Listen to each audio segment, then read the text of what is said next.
Hello everyone, welcome to true IAS. Chapter number 2 की तरफ हम लोग प्रोसीड करते हैं क्लास 9 की इकोनॉमिक्स की एनसीईआरटी से, people as a resource. Actually this chapter is all about कैसे हम इंसान को इंसान बनाएं। इकोनॉमिक्स में इंसान को इंसान बनाने का मतलब ये होता है, ह्यूमन को ह्यूमन बनाने का मतलब ये होता है उसको इकोनॉमी का एक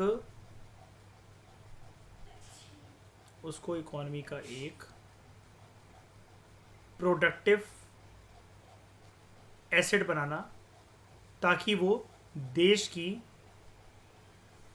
जीडीपी में, इकोनॉमिक ग्रोथ में अपना किसी ना किसी प्रकार का कंट्रीब्यूशन दिखा सके। तो इंसान को इंसान बनाने की प्रक्रिया को कहते हैं हम लोग HCF। HCF मतलब ह्यूमन कैपिटल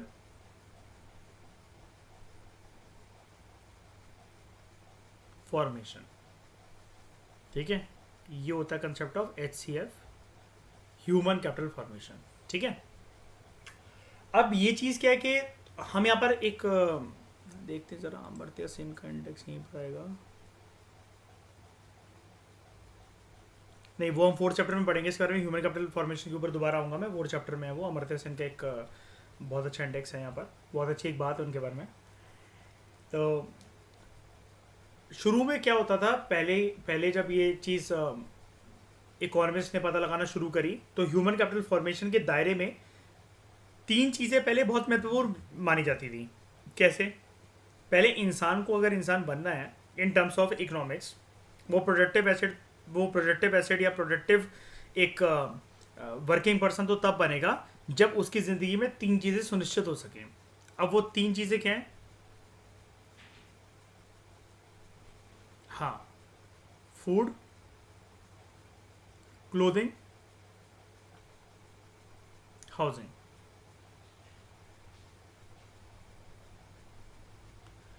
मुझे एक बात बताओ, बिल्कुल फ्रैंक तरीके से, जीवन में अगर आपकी ज़रूरतें इन्हीं तीनों के बीच में फंस कर रह जाए, आप चौथी चीज़ के बारे में जीवन में कभी सोच सकते हो? कुछ भी नया होगा आपके जीवन में?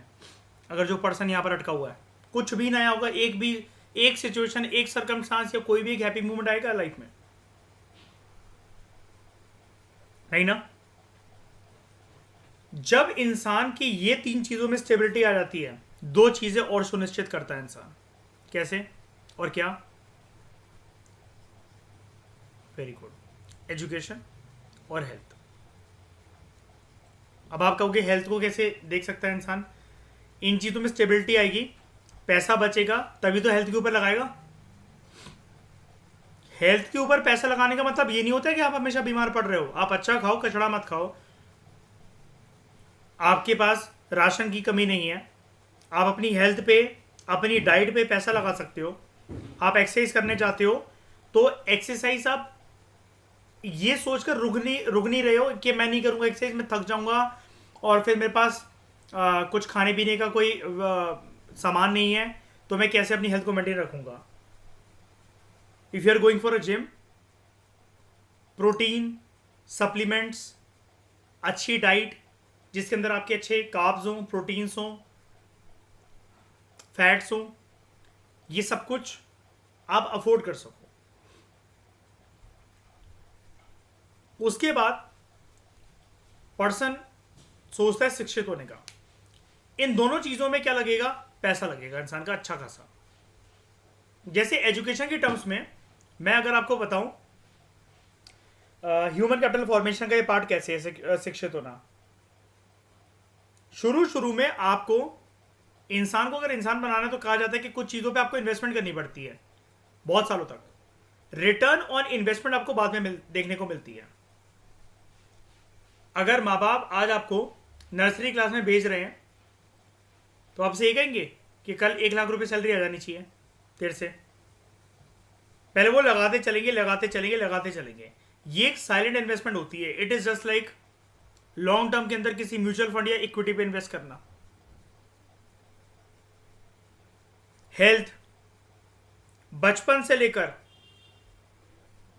आपके डायपर वाली जर्नी से लेकर जब तक आप अपने आप को संभालने के लिए योग्य नहीं हो जाते हो, उस वाली जर्नी तक आपकी हेल्थ पर कांस्टेंट मॉनिटरिंग करते हुए खर्चा करना, आपकी हेल्थ को संभाल कर रखना, ताकि लंबे समय के अंदर आपको कोई गंभीर बीमारी ना हो जाए। आप में से कोई ऐसा है जिसने 2 बूंद जिंदगी की नहीं पी पोलियो ड्रॉप्स? है ना? पीते पिलाते मतलब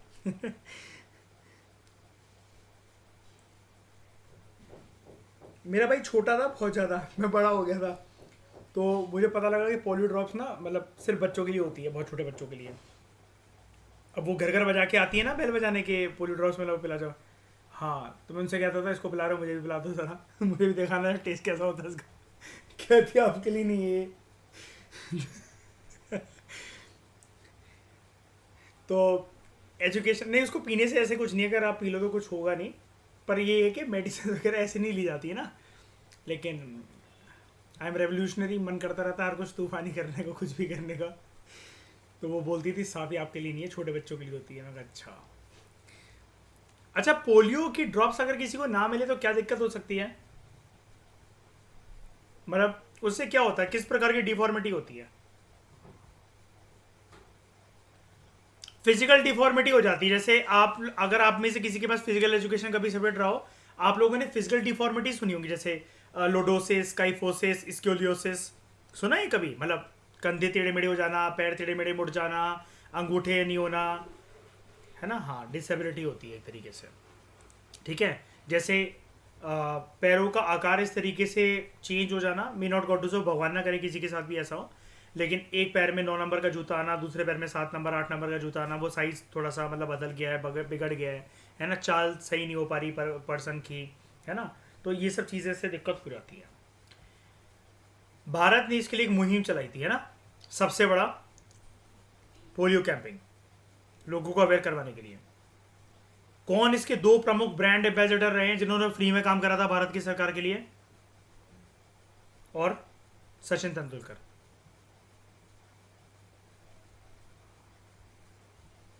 वहीं से डायलॉग आया था ना अमिताभ बच्चन से, 2 बूंद जिंदगी की बस। ये भी हिंदुस्तान के आदमियों को सिखानी पड़ती थी कि ये ले लो प्लीज। उसको इसमें भी आफत होती है मयूर है। अरे टाइम नहीं है, टाइम नहीं है, हाँ मैं वही कह रहा हूँ ना, टाइम नहीं है। हाँ टाइम नहीं है ना, बिजी आदमी है, करोड़ों रुपए कमा रहा है एक एक सेकंड में। तो ठीक है, एजुकेशन और हेल्थ के बारे में आपको बता रहा था। आपको इन्वेस्टमेंट करनी पड़ती है, तब जाकर आपको रिटर्न ऑन इन्वेस्टमेंट देखने को मिलती है कुछ साल के बाद। एक और चीज होती है ह्यूमन कैपिटल फॉर्मेशन में, इसका नेक्स्ट स्टेप बता सकते हो? नहीं, वो इसी में आ जाएगा, ठीक है। और कुछ?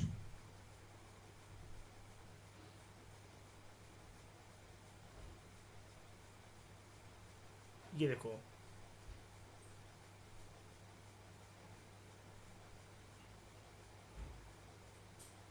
On the job training. On the job training, आपने इंजीनियरिंग खत्म कर ली थी श्रेया, मिनिस्ट्री ऑफ पेट्रोलियम से फोन आया था आपको, आ जाओ जी श्रेया जी, बना बनाया सेटअप के लिए रेडी है, खोदो तेल के कुएं और आग लगाओ। जाकर सीखना पड़ता है ना आपको हर जगह पर कि क्या रूल है आपका, क्या काम है आपका। सिमिलरली मयूर, रूपक, जिस दिन आपकी सिंगल डिजिट रैंक आएगी तो सड़क पे निकल जाओ कैसे, मी आई है सैल्यूट मी।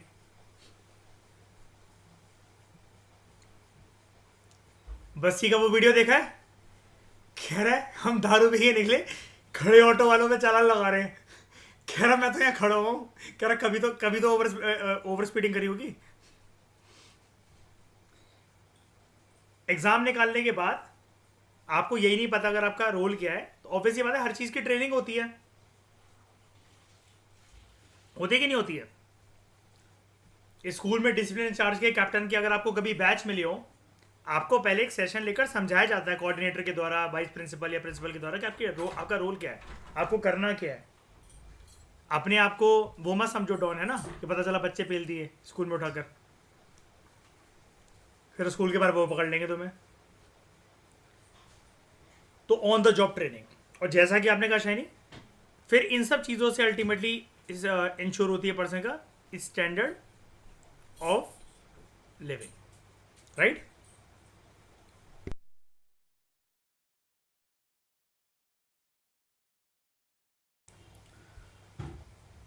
तो राइटर आपको इंट्रोडक्शन में बता रहा है कि पीपल एज अ रिसोर्स, इस चैप्टर में हम लोग बेसिकली पॉपुलेशन को समझने की कोशिश करते हैं as an asset rather than a liability.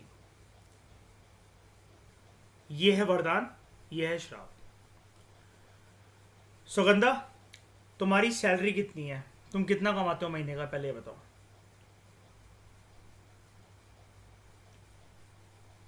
अच्छा श्रेया, आप जैसे वर्किंग हो और आप में से कोई और कोई कमाता है? हाँ ठीक है, तुम्हारा पता है, ठीक है। तुम तो चुप ही बैठो, जीडीपी हिलाने का दम रखते हो तुम तो। बाकी लोग बताओ, कोई कमाता है कोई कुछ भी? शाइनी, लीगल तरीकों की बात कर रहा हूँ मैं, ठीक है? Only legal means, no cross border activities. देखो, अगर आप लोग नहीं कमाते हो ना, तो अभी आप इस देश के ऊपर बर्डन हो, अकॉर्डिंग टू इकोनॉमिक्स। ठीक है, मैं कुछ नहीं बोल रहा हूँ, मुझे आप सबसे बहुत प्यार है, मैं चाहूँ तो अपनी सैलरी बांटूँ आप लोगों के साथ, लेकिन आप लाइबिलिटी हो इकोनॉमिक्स के अकॉर्डिंग। एसेट आप तब होते हैं जब आप कुछ ना कुछ कंट्रीब्यूट कर रहे होते हैं।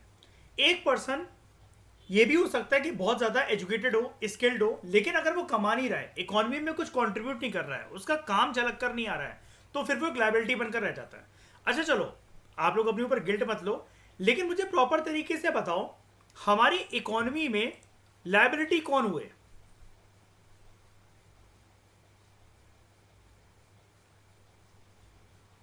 बच्चे और बुढ़े सबसे बड़ी लायबिलिटी है कि नहीं श्रेया? बच्चों बच्चों को ऐसे कैसे नहीं बोलना, बच्चों को बड़ा करना है वो। अभी बता रहा हूँ, नहीं नहीं, अभी अच्छा एंगल अभी अच्छा अपना अच्छा रूप भी दिखाऊंगा मैं, पहले बुरा रूप तो दिखा लूँ, ठीक है? जो बच्चे हैं वो पहले बड़े सालों तक खर्चा करवाएंगे, है ना? उनके स्कूल में, इसमें उसमें पैसे जाएंगे। अब बच्चे को आप प्रेशराइज तो नहीं कर सकते हो कि कमा कर लेकर आप बस बहुत हो गया, है कि नहीं? सिमिलरली बुजुर्ग लोग, अब बुजुर्ग लोग जैसे हैं, मतलब मान लो कि आप में से किसी के दादाजी, दादी, नाना, नानी कोई भी हैं, उनका कुछ खाने पीने का मन कर रहा है ना? तो आप ये थोड़ी ना कहोगे लाओ पेंशन हाथ में रखो तब हम जाके लेकर आएंगे। या फिर कितना खाओगे? एक पैर तुम्हारा कब्र में है, एक धरती पर है, क्या करोगे? ये है लाइबिलिटी। क्यों? क्योंकि ये कमा नहीं रहे हैं। एक्चुअली किसका पार्ट नहीं है, ध्यान से समझो। नहीं नहीं नहीं, इसको कहा जाता है वर्किंग एज पॉपुलेशन का पार्ट नहीं। सोशियोलॉजी में पढ़ाया था ना मैंने, वर्किंग एज पॉपुलेशन का ये पार्ट नहीं है। वर्किंग एज पॉपुलेशन कितनी मानी जाती है हमारी इकोनॉमी में? 15 to 59 ईयर्स, है ना? 15 to 59 ईयर्स। अब लेकिन हमें बुजुर्गों को या बच्चों को ऐसा नहीं कहना चाहिए कि वो लाइबिलिटी है। देखो, लाइबिलिटी कोई शब्द मतलब गाली नहीं है, लाइबिलिटी कोई शब्द गाली नहीं है। मैं नौकरी छोड़ के घर पे बैठा हूं, मेरी बीवी मेरे लिए कमा रही है, हो सकता है वो मुझे आईएएस के लिए प्रिपेयर करवा रही हो, और उल्टा भी हो सकता है कि आपकी बीवी बहुत होशियार है और बहुत कुछ कमा सकती है, लेकिन आपने उसको घर पे बैठा रखा है क्योंकि आप उसको आईएएस बनवाना चाहते हो। मयूर सूर्यवंशम, है ना? तो बच्चे और बुजुर्गों की जहां तक बात है, ध्यान से समझना मेरी बात को, बच्चों को लाइबिलिटी नहीं मानना चाहिए। हैं वो इकोनॉमिक्स के हिसाब से बच्चे और बुजुर्ग अभी लाइबिलिटी हैं, लेकिन अगर बच्चों का फ्यूचर देखा जाए और बुजुर्गों का पास देखा जाए, बच्चों के ऊपर अभी इन्वेस्टमेंट अगर अच्छे से कर दो तो वो पक्का एक प्रोडक्टिव एसेट के तौर पर इमर्ज होंगे, पक्का राइज करेंगे। सिमिलरली बुजुर्गों को आप लाइबिलिटी इसलिए नहीं कह सकते, पूरा जीवन उन्होंने इकोनॉमी के प्रोडक्टिव एसेट के तौर पर काम करा। अगर एक किसी बुजुर्ग को पेंशन मिल रही है, वो पेंशन उसको खैरात के हिसाब से थोड़ी ना मिल रही है, काम करा होगा देश में तभी तो मिल रही है। सरकारी अधिकारी रहा होगा, कुछ ना कुछ तो रहा होगा अपने जीवन में, दिन रात जूते चप्पल घिसे हैं उसने, तभी तो मिल रही है ना पेंशन। तो जैसे मान लो गाड़ी है, गाड़ी में 50 लीटर पेट्रोल की क्या कीमत है, मतलब क्या वर्थ क्या उसकी, सही है 50 लीटर पेट्रोल गाड़ी के लिए, और 5 बूंदे उसकी भी वर्थ है, क्यों नहीं है भाई, बूंद बूंद से सागर बनता है।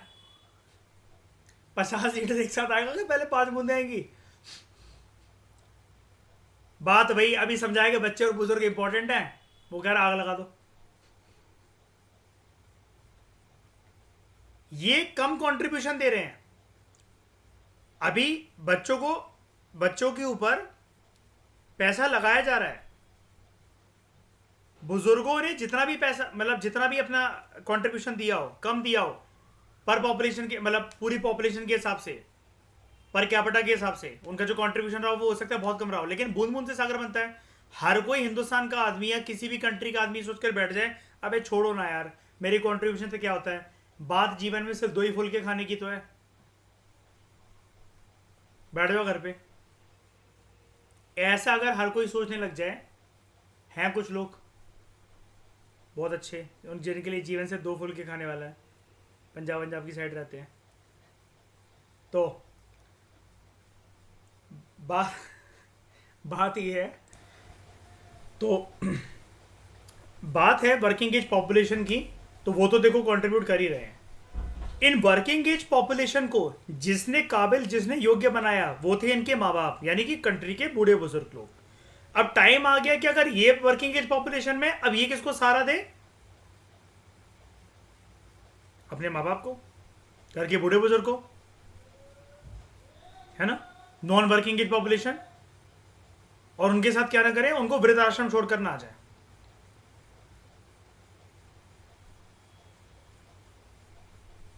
और वो भी बुजुर्ग से बुजुर्ग डिपेंड करता है ना, मम्मी पापा के लिए तो आप कर लोगे, अब कोई एडिशनली कोई बोले चाचा के लिए कर दो, ताऊ के लिए कर दो, ताई के लिए कर दो, क्यों कर दो भाई, फालतू है पैसा, सबके लिए कमा रहे हैं। तो population becomes human capital when there is investment made in the form of education, training and medical care। मैंने बताया ना आपको, ट्रेनिंग, ये ट्रेनिंग क्या है, ऑन द जॉब ट्रेनिंग। आप कहोगे सर इससे क्या हो जाएगा, कंपनी बहुत पैसा खर्च करती है इसके ऊपर, प्राइवेट कंपनियों का ज़्यादातर जो रेवेन्यू सोर्स होता है वो इसकी कॉस्ट को बियर करने में जाता है, ऑन द जॉब ट्रेनिंग को। लवासना में तभी तो क्या जाता है, या तो लवासना ज्वाइन मत करो,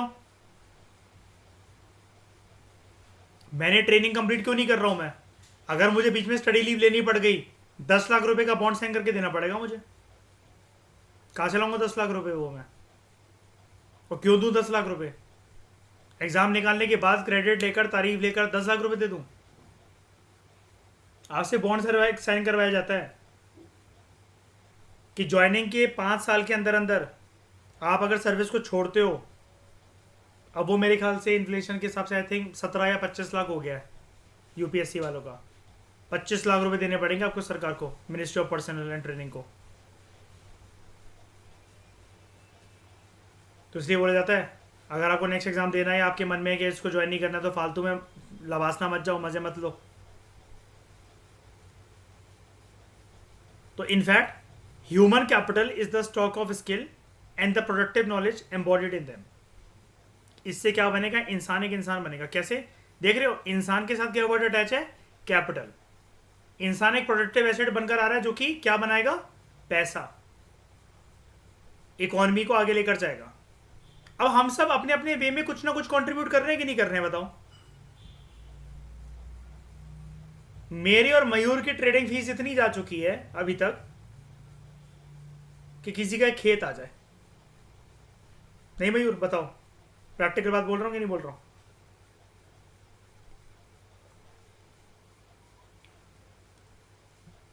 हर कोई अपने वे में कुछ ना कुछ कंट्रीब्यूट कर रहा है। पॉइंट ये है कि आपके अंदर एक स्किल होने के बाद उसको इम्प्लीमेंट वो करना होगा। अब जैसे मैं बताता हूँ, छोटी सी एक बात बताऊँ, निर्भर है आप? हाँ निर्भर, आपने भी अभी उस दिन ट्रेड लिया, ठीक है, हालांकि आपने इन्वेस्टमेंट करी है कुछ अमाउंट में, कह रहा हूँ कुछ चवन्नी कुछ पैसा अगर कटता है अगर उससे ट्रेड इनिशिएट करने पर, ट्रेड को काटने पर। वैसे मयूर मेरे ख्याल से सब कुछ फ्री है ना, एक चवन्नी भी नहीं कटती ना इन्वेस्टमेंट में तो। हाँ मान लो कि अगर ये इंट्रा ट्रेड कर रहा होता है, ट्रेड कर रहा होता है, तो कुछ ना कुछ वे में तो मतलब 0.1 चलो मान लो, ठीक है, केस ने चलो अकाउंट भी तो फ्री खुलवाया, मैं किस चीज़ में पैसे काटूँ उसके तो मान लो इसने कुछ ना कुछ वे में कंट्रीब्यूट करा। अब कैसे कंट्रीब्यूट करा है, जैसे मान लो चलो उसको प्रॉफिट हो गया, निर्भय ने फिर अपना प्रॉफिट खींचा, अब कहीं ना कहीं तो खर्च करेगा ना, बंदे के लिए गिफ्ट ले रहा है, टेडी बियर ले रहा है, चॉकलेट्स ले रहा है ना, उसको बर्थडे पे कुछ दे रहा है या अपने ऊपर खर्च कर रहा है, जो भी है खर्चा तो वो इसी देश में हो रहा है, पैसा तो वो यहीं घूम रहा है आसपास, है कि नहीं। अब people as a resource is a way of referring to countries working people in terms of their existing productive skills and abilities. मुझे एक बात बताना, रेमिटेंस से आई हुई इनकम, रेमिटेंस से आई हुई इनकम, क्या ये भी ह्यूमन कैपिटल फॉर्मेशन का पार्ट है? सोच समझ के जवाब देना।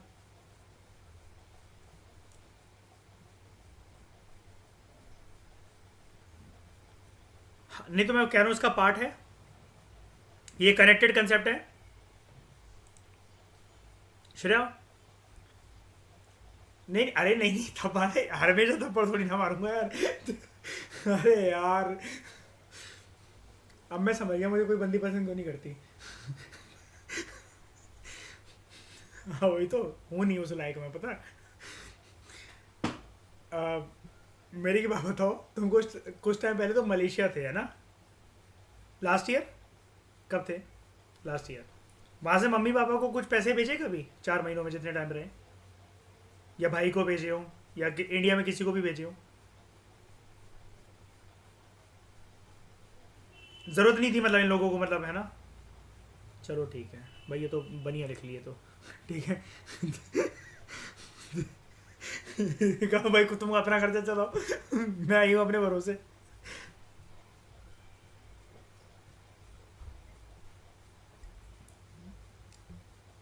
समझ गया, कोई बात नहीं, होता है।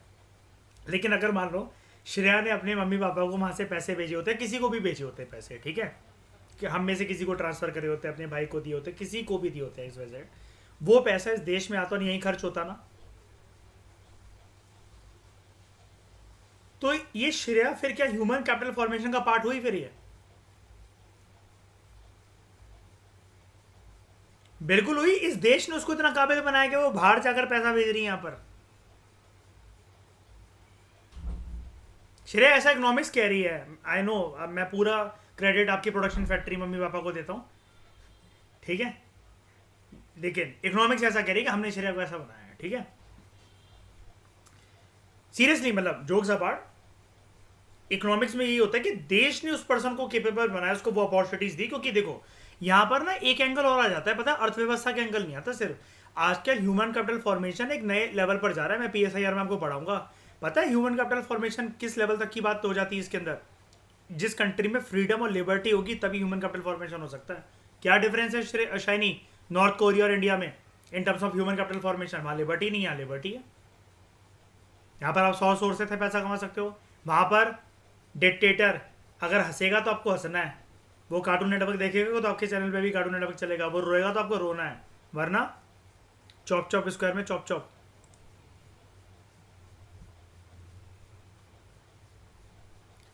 तो looking at the population from this productive aspect, it emphasises its ability to contribute to the creation of, यानी कि जनता को इतना केपेबल बना दो कि वो कंट्रीब्यूट करने लग जाए किसमें? GNP में, ग्रॉस नेशनल प्रोडक्ट में। अब दूसरे रिसोर्सेज की तरह पॉपुलेशन भी एक रिसोर्स होता है, लेकिन क्योंकि इंसान है तो हम इसको क्या बोलेंगे? Human resource. नेचुरल रिसोर्स ज्यादा पाया जाता है या ह्यूमन रिसोर्स?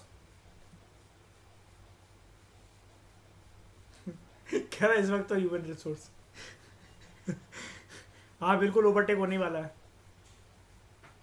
अच्छा, इंसानों ने, ह्यूमन रिसोर्स ने नेचुरल रिसोर्स के साथ डिसबैलेंस कैसे क्रिएट कर दिया है? क्या खत्म कर दिया है?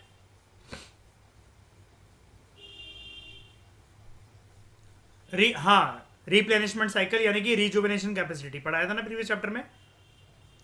अब ह्यूमन रिसोर्स जो है, मतलब इंसान अगर केपेबल है और वो ग्रॉस नेशनल प्रोडक्ट में, नेशनल इनकम में कंट्रीब्यूट कर रहा है, तो this is a positive side of a large population. और अगर पॉजिटिव साइड है तो हम क्या कह सकते हैं, a particular country can take advantage of its, जिसको हम एक सांस में क्या बोल सकते हैं, डेमोग्राफिक डिविडेंड, डीडी। लेकिन ये एक प्रकार से नेगेटिव भी अगर इसकी प्रॉब्लम्स को देखा जाए। कैसे?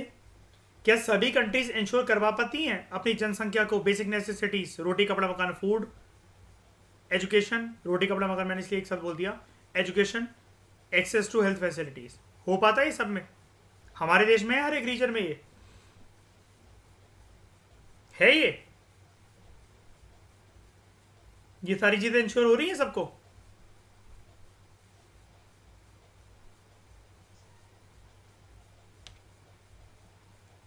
तो जब एग्जिस्टिंग ह्यूमन रिसोर्स जो होता है, it is further developed by becoming more educated, यानी कि देखो इंसान है, धरती पर कुछ ना कुछ करने आया है।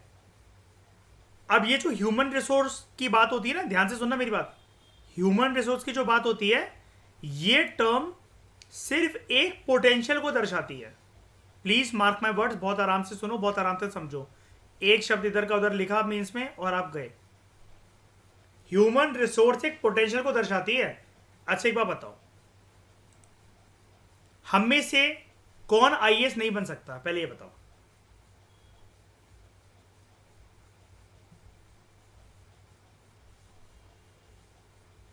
हम में से कौन आईएएस नहीं बन सकता?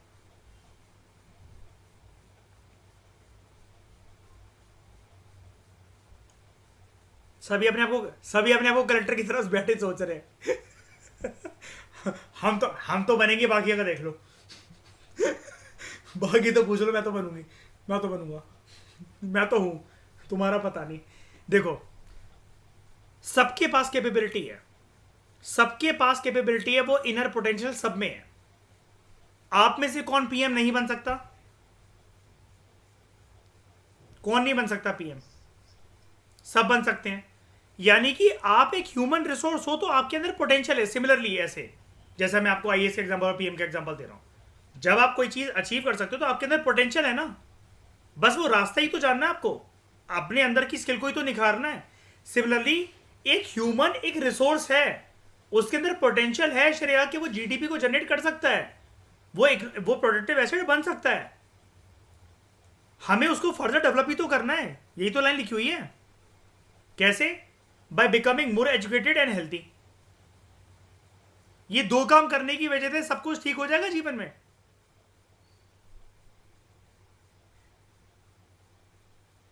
बिल्कुल हो जाएगा यार, बिल्कुल हो जाएगा।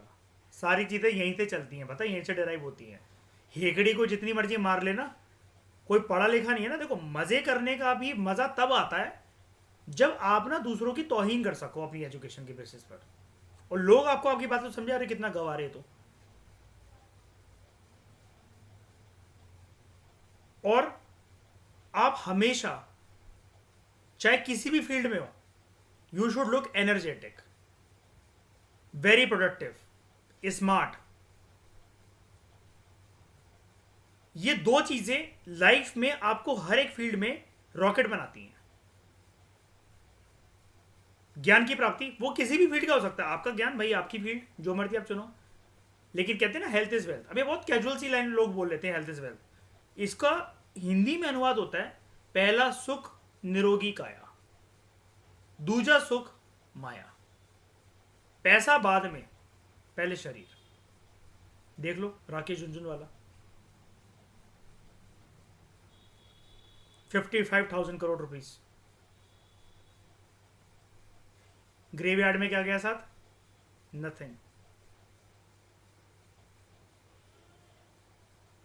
वो भी नहीं बचा।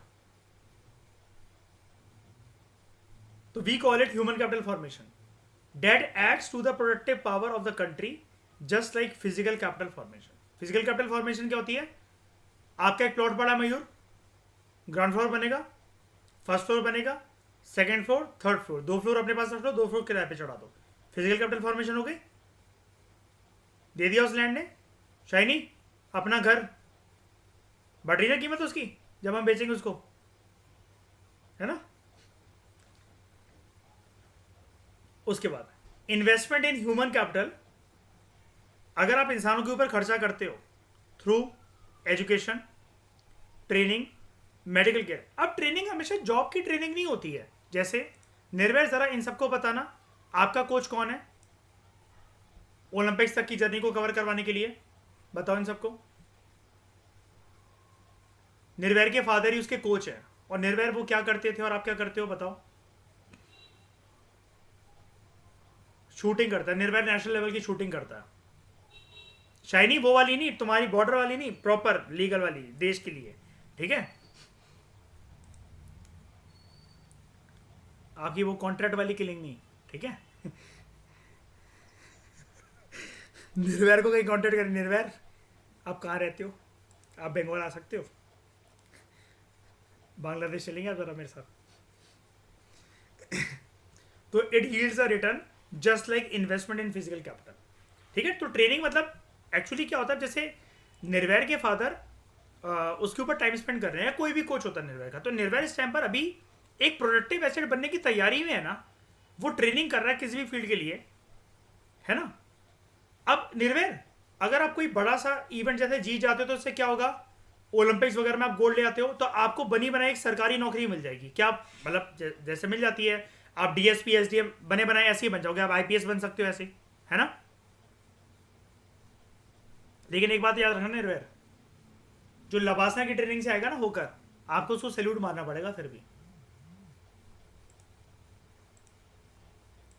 जैसे मैं आपको एक बहुत इंटरेस्टिंग बात बताता हूँ, जैसे क्या होता है कि जब आप एसडीएम बनते हो ना श्रेया, जैसे लवासना से आप होकर आए, आप आईएएस बने, तो ट्रेनिंग ना बहुत छोटे लेवल से शुरू होती है। एसडीएम तो छोड़ो, पटवारी से नायब तहसीलदार से मयूर ट्रेनिंग स्टार्ट होती है कुछ हफ्तों के लिए।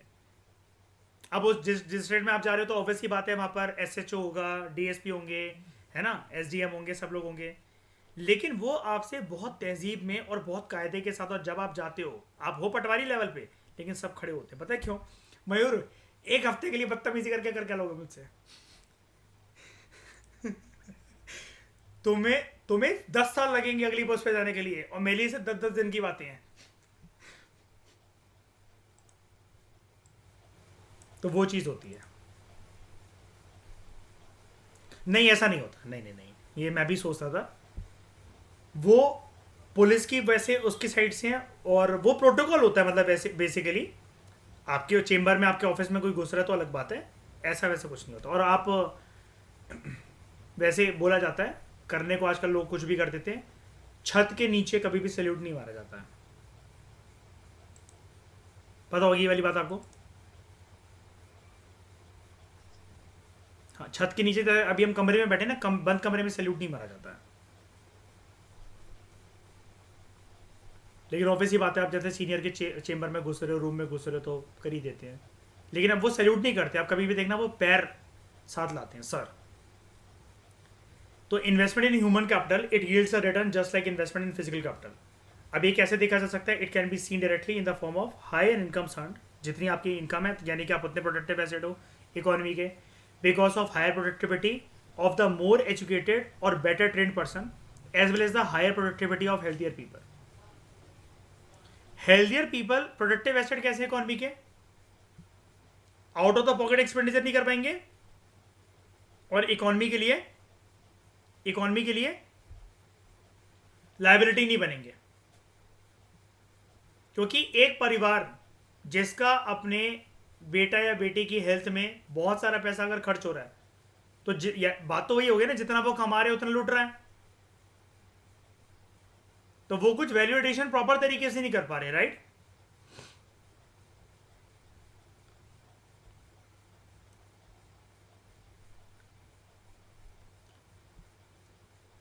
सिर्फ ऐसा नहीं होता है कि ज़्यादा पढ़े लिखे लोग और जो ज़्यादा हेल्थियर लोग हैं वही इनकम गेन करते हैं ज़्यादा। जो हमारा समाज है बड़े सारे इनडायरेक्ट वेज में भी इनकम गेन करता है, मतलब बहुत सारी चीज़ें गेन करता है, not only income.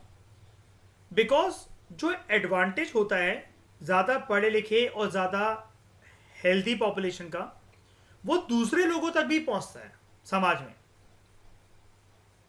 who themselves were not directly educated or given health care.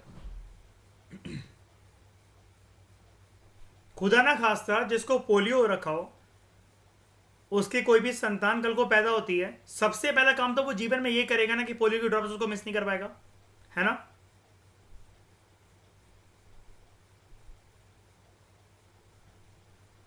Mukesh को जानते हो?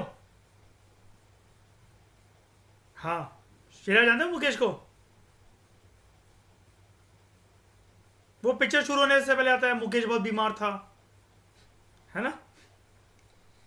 मुकेश कभी अपनी बच्चों को सिगरेट पिलाएगा? नहीं नहीं, वैसे बोलेगा कि सिगरेट पियो या फूक लो या ऐसा करो, नहीं ना?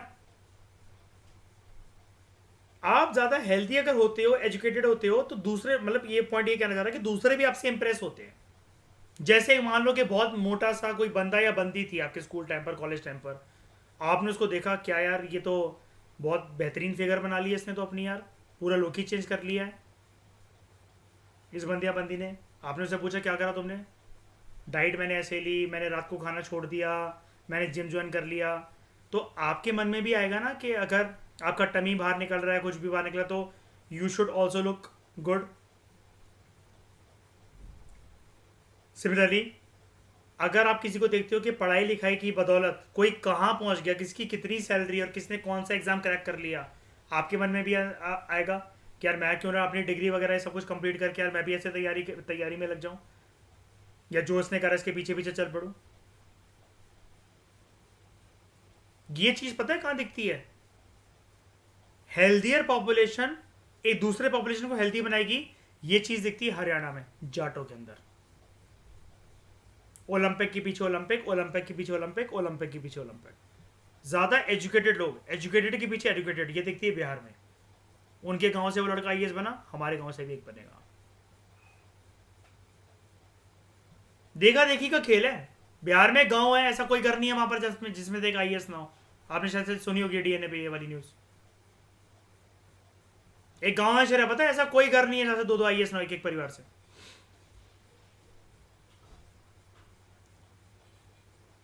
लेकिन डोंट वरी शरिया, प्रेम्स की स्ट्रेटेजी चेंज हो चुकी है. अब वो पूछता only one only two only three. अब यूपीएससी भी फुल मूड में है. मयूर ये करके दिखाओ.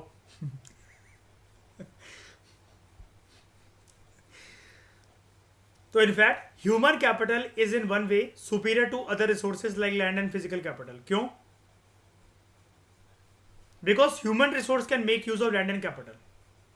Land and capital can not become useful on its own. इंसानों की वजह से नेचुरल रिसोर्सेज जो हैं उनकी कुछ महत्वता है, उनकी कुछ इंपॉर्टेंस है. और धरती पर इंसान हमेशा एंड पॉइंट पे ही कुछ करता है ना.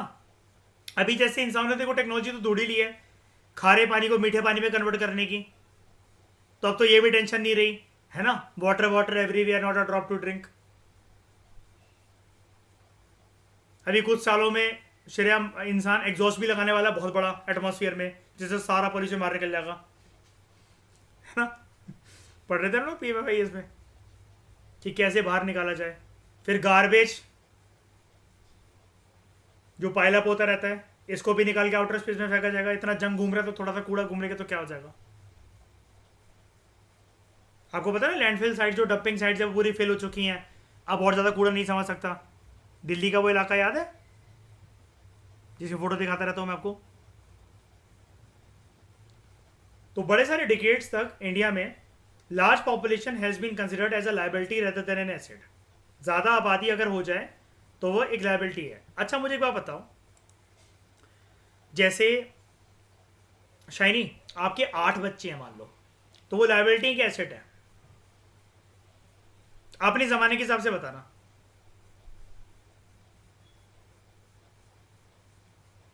क्या है वो? लाइबिलिटी की एसेट है.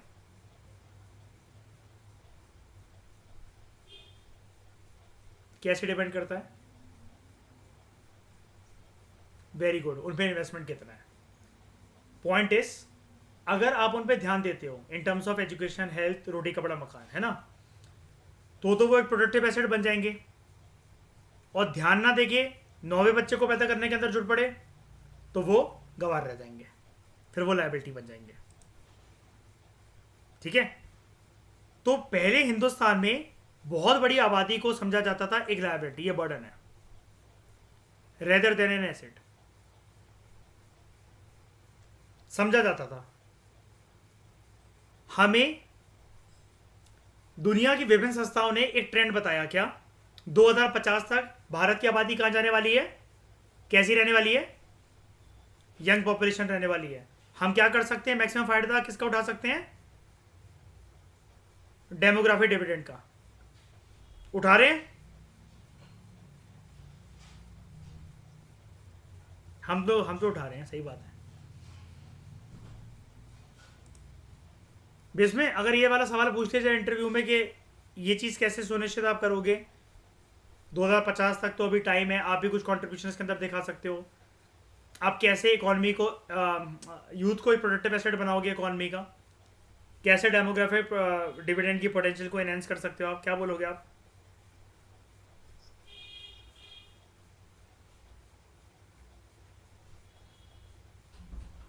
सबसे बड़ी बात है, आप बताओ, बच्चों के लिए सबसे बड़ी बात है कि चलनी चाहिए आजकल साइकोलॉजी की क्लासेस, उनको समझाना चाहिए, है ना। याद है श्रेया, एक चीज़ मैंने पढ़ाई थी, आपको एक बताया था, बिहेवियर थेरेपी बेस्ट थेरेपी होती है साइकोलॉजी में। ना कोई दवाइयाँ देनी है, ना कोई इलेक्ट्रिक शॉक देने हैं, ना कुछ दे रहे हैं। गलत बिहेवियर आपने लर्न करा है, उसको अनलर्न करके नया बिहेवियर लर्न कर लो। एक दिन के अंदर तो हमने कुछ भी नहीं सीखा था ना। मान लो आप में से किसी का सोने का रूटीन बिगड़ा हुआ है, जागने का रूटीन बिगड़ा हुआ है, खाने पीने का रूटीन बिगड़ा हुआ है, पूरे रूटीन बिगड़े हुए हैं।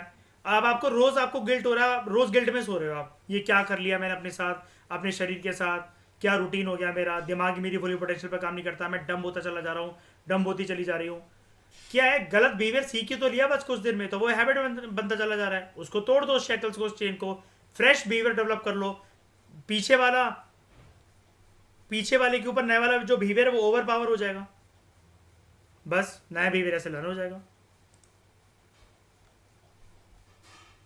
अब जैसे निर्वैर आपके फादर आपके कोच है, लेट उठने की तो अनुमति कभी आपको होती ही नहीं होगी, पाप है ना। किसी दिन अगर आप 12 बजे उठ गए तो पापा गोली मार देंगे आपको सोते हुए, है ना। हाँ जी, but a large population need not be burden for economy, need not be a burden for the economy. कैसे, अगर हम उसकी पोटेंशियल को सही डायरेक्शन में लगा पा रहे हैं, तो अपलिफ्ट कर पा रहे हैं। It can be turn into a productive asset by investment in human capital, for example spending resources on education and health for all, training of industrial and agricultural workers in the use of modern technology, useful scientific researches and so on. ठीक है,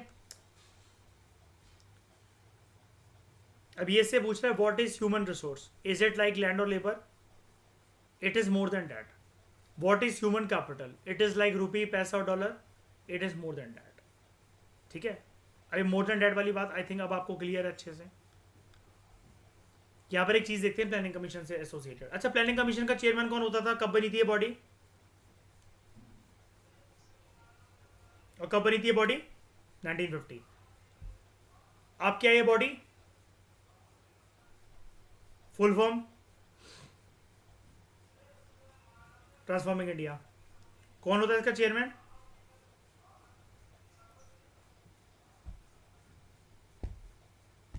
क्यों होते हैं PM?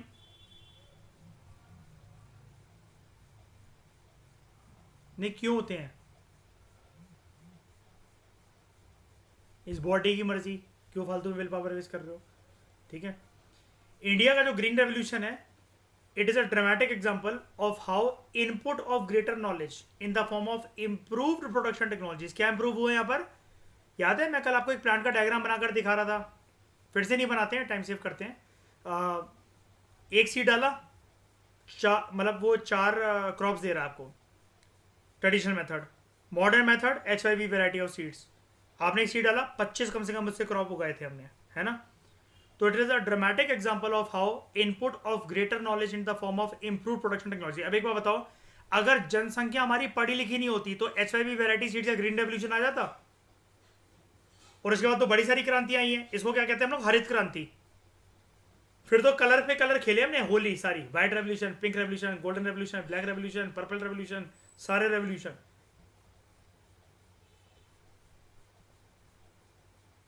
White revolution is concern with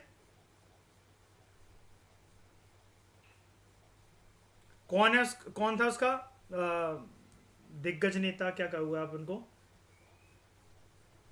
Verghese Kurien, the milkman of India. कहां से चली थी पूरी movement? Anand. It is a town in Gujarat, yes. और इससे क्या इमर्ज होकर आया? Amul, the taste of India, है ना।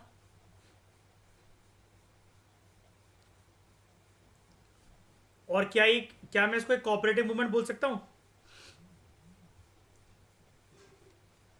Right to form cooperative society DPSP के फंडामेंटल राइट है। ट्रैप हो गए। डीपीएसपी है।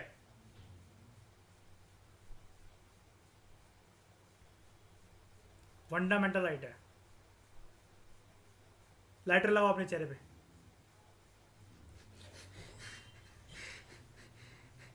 नहीं नहीं नहीं, 97 समथिंग है आर्टिकल। हाँ, अमेंडमेंट, अमेंडमेंट वो है। आर्टिकल क्या है? 19, ठीक है। अच्छा, 19 के अंदर आता होगा ना, ठीक है।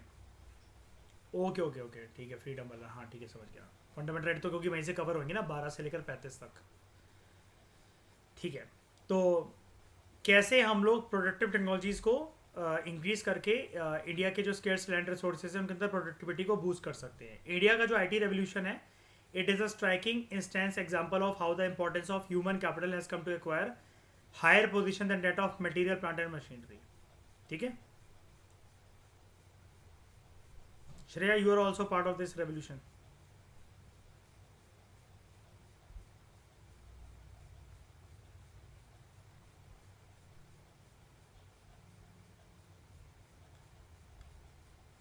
अब हम 2 केस स्टडी देखते हैं, ठीक है, और फिर कुछ चीज़ें देखेंगे, इससे एनालिसिस करेंगे। 2 दोस्त हैं, विलास और सकल। ये सेम गांव में रह रहे हैं, सीमापुर में। सकल एक 12 साल का लड़का है। इसकी जो मम्मी है शीला, वो घर के कामों को देखती है। इनके जो पिताजी हैं बूटा चौधरी, ये एक एग्रीकल्चर फील्ड में काम करते हैं। सकल अपनी मम्मी की मदद करता है घर के कामों में। छोटे भाई जीतू को भी देखता है और अपनी बहन सीतू को भी। इनके चाचा हैं श्याम, इन्होंने सिर्फ मार्टिकुलेशन एग्जामिनेशन, ये क्या होता है, 10वीं क्लास होगी ना ये, मैट्रिक्स, हाँ ठीक है, इन्होंने 10वीं क्लास पास कर रखी है, लेकिन ये घर पे खाली बैठे रहते हैं विद नो जॉब। मयूर क्या करते हैं, ट्रेडिंग करते हैं, ठीक है। बूटा और Sheela they were eager to teach Sakal. They force him to join the village school which he soon join. ये पढ़ता है वहाँ पर, अपनी हायर सेकेंडरी एग्जामिनेशन को भी कंप्लीट करता है, यानी कि 12th क्लास। और इसके पापा ने इसको बोला कि तुम और फर्दर स्टडीज़ करो। इन्होंने सकल के लिए लोन उठाया ताकि वो एक वोकेशनल कोर्स कंप्यूटर पे अपना कंप्लीट कर सके। सकल वहाँ पर मेरिटोरियस से मर्ज होता है and he was interested in the studies from the beginning. घर वालों के पुश करने की वजह से और खुद के जज्बे की वजह से ही कम्प्लीटेड द कोर्स। कुछ टाइम के बाद उसको एक जॉब मिल जाती है एक प्राइवेट फर्म में। इसने एक नए तरीके का सॉफ्टवेयर भी डिज़ाइन कर लिया। इस सॉफ्टवेयर के डेवलप होने की वजह से इसके फर्म की सेल जो है वो इंक्रीज़ हो गई। इसका बॉस इससे काफ़ी खुश हुआ एंड इसकी प्रमोशन फिर होती चली गई। आपने क्या देखा, हम अगर इसको देखें कि सकल इंसान कैसे बना, सबसे पहले क्या, घर के काम अगर करते रहता तो काम वाली बाई बन जाता, है ना। इसको एजुकेट करा गया इसके घर वालों के द्वारा। लोन यहां पर लिया गया, लेकिन loan turn out to be a very good productive asset. उसके बाद याद है मैं आपको बता रहा था ऑन द जॉब ट्रेनिंग।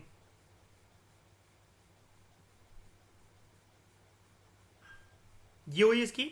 उससे पहले ये कोर्स भी कर चुका था, लोन तो उसी के लिए लिया गया था पूरा करवाने के लिए, हायर स्टडीज़ के लिए। अल्टीमेटली क्या बना, ह्यूमन कैपिटल फॉर्मेशन का एक पार्ट बना, ये एक ह्यूमन कैपिटल बना, रिसोर्स बना, ह्यूमन रिसोर्स। कैसे? स्किल थी, नॉलेज थी, तभी तो सॉफ्टवेयर डेवलप कर सका, है ना। अब बिल्कुल एक इसके अगेंस्ट में एक एग्जांपल देखना।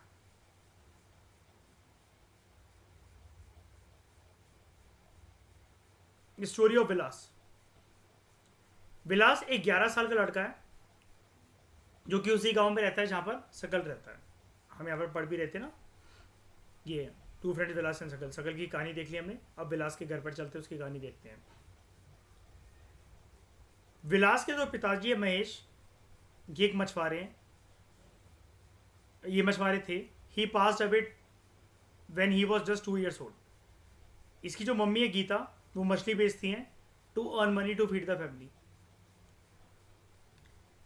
लैंड ओनर का बगल में जो पॉन्ड है, जो तालाब है, उससे वो मछली पकड़ कर लाती हैं और आसपास की मंडी में, मंडी बाजार है, वहां पर बेचती हैं। एक दिन में लगभग उनकी 150 रुपये की कमाई हो जाती है। विलास जो है वो आर्थराइटिस का पेशेंट बन चुका है।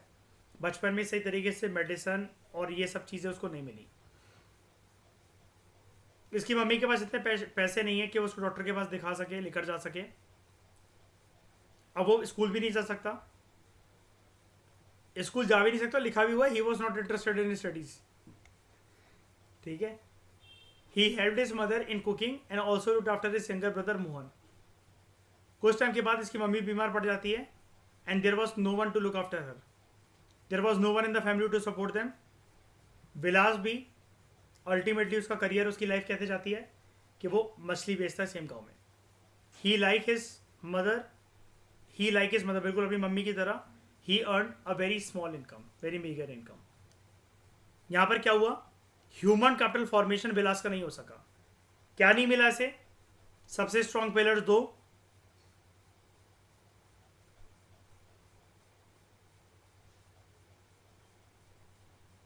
कितने प्राउडली लिखा हुआ है यहां पर, he could not go to school, he was not interested in studies. हाँ वो तो पढ़ना ही नहीं है। हाँ, ये ऐसे घूमता था। ओ जा रे जाना।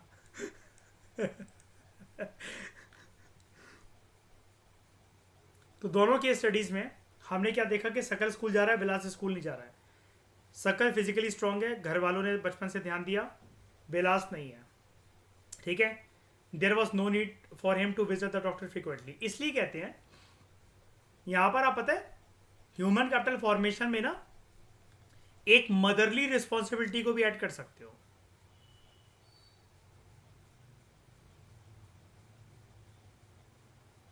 बहुत बड़ा रोल होता है एक माँ का ह्यूमन कैपिटल फॉर्मेशन के लिए।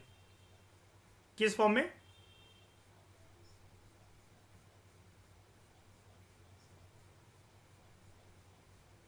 Breast feeding. ये वाला जो दूध होता है ना, जो शुरू में बच्चे को पहले हफ्ते जो दिया जाता है, आपको पता है बट 99% रोगों से तो ऐसे ही मुक्त कर देता है ये बच्चे को लाइफ टाइम के लिए। मैं आपको अक्सर बताता भी रहता हूँ, आपने बहुत सारे लेक्चर्स में मेरे सुना होगा, आई थिंक साइंस फेंस में भी मैंने बताया है। कई लोगों की धारणा रहती है, अब देखो वो अभी तक प्रेग्नेंट थी इतने टाइम से, उसने दवाइयाँ खाई हैं एक लेडी ने, है ना, और अब बच्चा जस्ट हुआ है। तो जब पहला दूध निकलता है ना माँ का, तो वो थोड़ा सा ना येलोइश टेक्सचर का निकलता है, कभी कभार किसी किसी औरत का, सबका नहीं, किसी किसी औरत का निकलता है, वो थोड़ा सा गाढ़ा निकलता है। बहुत सारी जगह पर ना भ्रम होता है कि ये वाला दूध मत पिलाओ, ये ना बेकार है ये दूध। लेकिन डॉक्टर ये रिकमेंड करते हैं कि यही दूध पिलाना चाहिए माँ को, इसको वेस्ट नहीं करना चाहिए। ये वाला जो दूध जिसको सब लोग मना कर रहे हैं, ये बहुत ज़्यादा क्रूशियल है, इम्पॉर्टेंट है और वरदान है बच्चे के लिए। जैसे ज़माना तो ये भी कहता था बहुत सालों तक कि एक बच्चे और माँ, जब बच्चा पैदा हुआ है तो माँ के पेट से जुड़ी सबसे बेकार जो चीज़ है वो है प्लेसेंटा। लेकिन आज देखो, प्लेसेंटा दूसरे बच्चे के लिए वरदान है कि कल को उसको कोई इशू होता है, कोई कैंसर एलिमेंट होता है, कोई बोन मैरो का कोई इशू होता है, तो ये ट्रांसफ़र करा जा सकता है। और उसको स्टोरेज करवाने के लिए मैंने आपको बताया था, नोएडा और गुरुग्राम में प्रॉपर एक वो बैंक है, प्लेसेंटा बैंक्स हैं। आज देखो इसकी इंपॉर्टेंस को कितना रियलाइज करा जा रहा है, ठीक है। तो there was no need for him to visit the doctor frequently. Vilas was the patient of arthritis. He had the means to visit the doctor. Sakal acquired a degree in computer program. Sakal को job भी मिल जाती है private firm में, जबकि विलास जो है वो वही काम करता रहता है जो उसकी मम्मी करती थी, मछली को बेचना, और बहुत कम इसको इनकम मिलती है अपनी फैमिली को सपोर्ट करने के लिए। सकल के केस में बड़े सारे सालों की जो एजुकेशन है, it added to the quality of labour. This enhance his total productivity. The total productivity adds to the growth of the economy. अब इनमें से कौन मतलब प्रोडक्टिव एसेट बनेगा इकोनॉमी का, बताओ, विलास के सकल?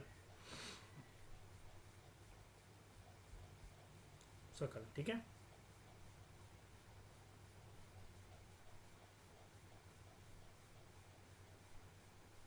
तो यानी कि जो एक प्रोडक्टिव एसेट बना सकल, तो इकोनॉमी भी उसे पे करेगी।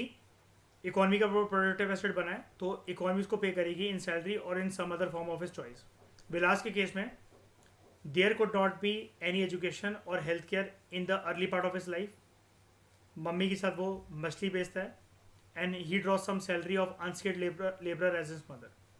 तो जो इन्वेस्टमेंट होती है ह्यूमन रिसोर्स के ऊपर with respect to means of education and medical care, it can give high rates of return in future. और ये जो इन्वेस्टमेंट होती है लोगों के ऊपर, it is the same as investment in land and capital. एक बच्चा भी अगर उसकी हेल्थ और एजुकेशन के ऊपर इन्वेस्टमेंट करी जाए, इससे फ्यूचर में हाई रिटर्न आप एक्सपेक्ट कर सकते हो कि वो हाई अर्निंग को अर्न करेगा और सोसाइटी के अंदर अच्छे से कॉन्ट्रीब्यूट करेगा। जो एजुकेटेड पेरेंट्स हैं, they are found to invest more heavily on the education of the children.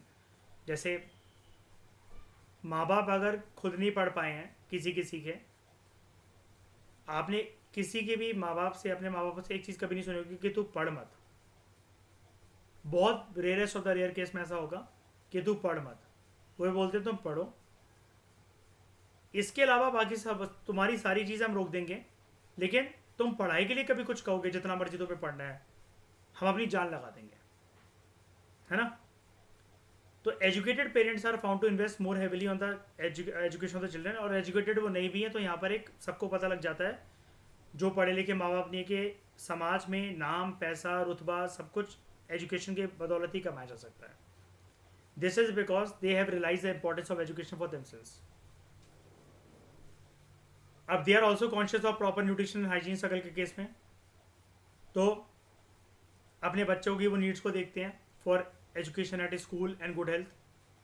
अब ये एक वर्चुअस साइकिल होती है जो कि चलती रहती है। बच्चे को पढ़ाते रहे, उसके एजुकेशन के ऊपर ध्यान देते रहे, ठीक है। तो in contrast a vicious cycle में be created by disadvantage parents who themselves uneducated and lacking in hygiene keep their children in a similarly disadvantage state. जो कंट्रीज हैं लाइक जापान, इन्होंने बहुत इन्वेस्ट करा है ह्यूमन कैपिटल के ऊपर, human resource के ऊपर। आपको पता है ना, Japan is the only country in the world जहाँ पर बच्चों के एग्जाम्स नहीं होते हैं, तो गंवा रहे बच्चे वहाँ पर। याद है जापान का असीमो, याद है, Andrew human and robot,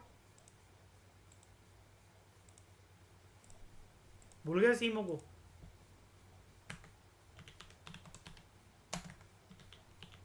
hmm 12th class की पॉलिटिकल साइंस की बुक में दे रखा है। होंडा ने बनाया, सब कर लेता है ये।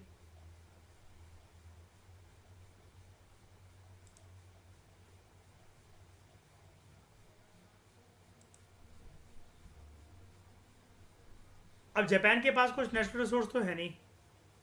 क्यों नहीं है? जापान एक कैसी कंट्री है? आयरन कंट्री, ऊपर से तबाही बहुत होती रहती है। क्यों?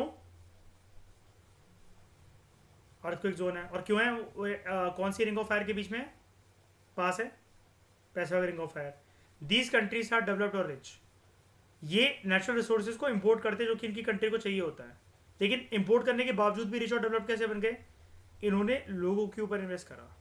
और ये वाली बात जापान को कब समझ में आ गई? After second world war, specially in the field of education and health. ऐसा नहीं था कि उस टाइम पर नहीं, मतलब ऐसा कुछ नहीं था लेकिन सब सेकेंड वर्ल्ड वॉर के बाद ज़्यादा अच्छे से समझ में आ गई थी बात। और जापान के पास आपको पता है खुद की आर्म्ड फोर्सेज नहीं है। उसको कौन सा बोर्ड देता है, कौन सी ट्रीटी साइन कर रखी है उसने कौन सी कंट्री के साथ? यूएसए। यहाँ के मार्शल आर्ट्स और निंजा से भिड़कर देखो कभी फाइटर से।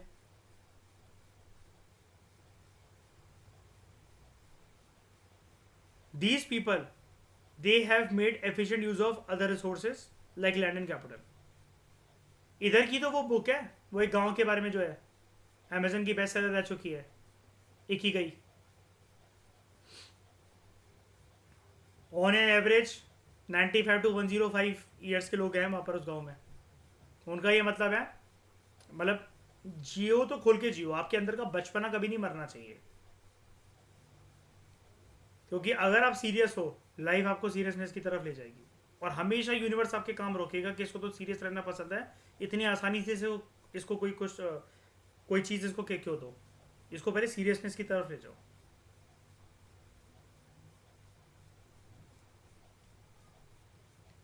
सीरियसली बोलता हूँ तुमसे, हर सिचुएशन में खुश रहा करो तुम।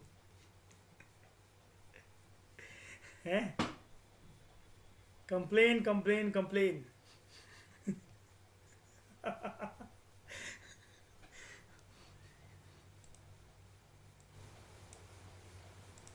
मजाक कर रहा हूँ चलेगा, दिल पे मत ले लेना बेबात। अरे नहीं सॉरी। तो एफिशिएंसी और technology, they have evolved by people, they have made these countries rich and developed. लोग काफ़ी एफिशिएंट है और टेक्नोलॉजी यहाँ पर बहुत अच्छे से इवॉल्व हुई है इस कंट्री में। ठीक है, तो इस डिस्कशन में दोस्तों फिलहाल इतना ही। Thank you very much for discussion.